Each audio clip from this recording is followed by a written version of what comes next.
वालेकुम मेरे प्यारे दोस्तों, प्यारे भाइयों, भुट्टा भाई फरूक आपको एक जोड़े का शौक कराते हुए। ये उस्ताद नदीम साहब क्या जी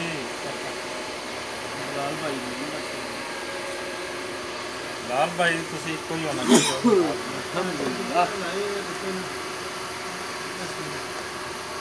ਇੱਥੇ ਕੰਮ ਕਰੇ कर दिखाएं सर। ਕੋਈ ਬਟੇਰੇ वाइब्रेशन बाजी वाइब्रेशन आंडा तो कितना 12 से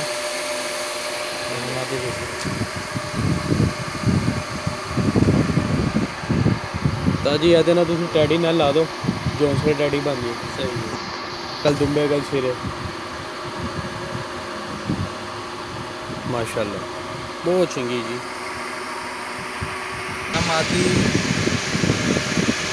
पाकिस्तानों आंडे है जी मलिक आसिफ साहब ने उन्होंने घर की मादी है जी बड़ा अच्छा रिजल्ट है माशाल्लाह व्यापार खुंदा बगल सब कुछ ठीक है। आप देखो बहुत चंगी मादी सारे पास पूरी तंग सही सारा कुछ देख आ रहा नजर। ये देखिए जी इनकी आँख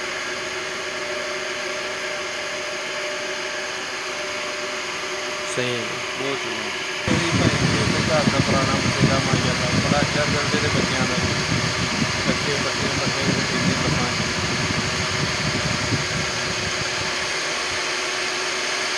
देखो बिल्कुल कुंदा और बगल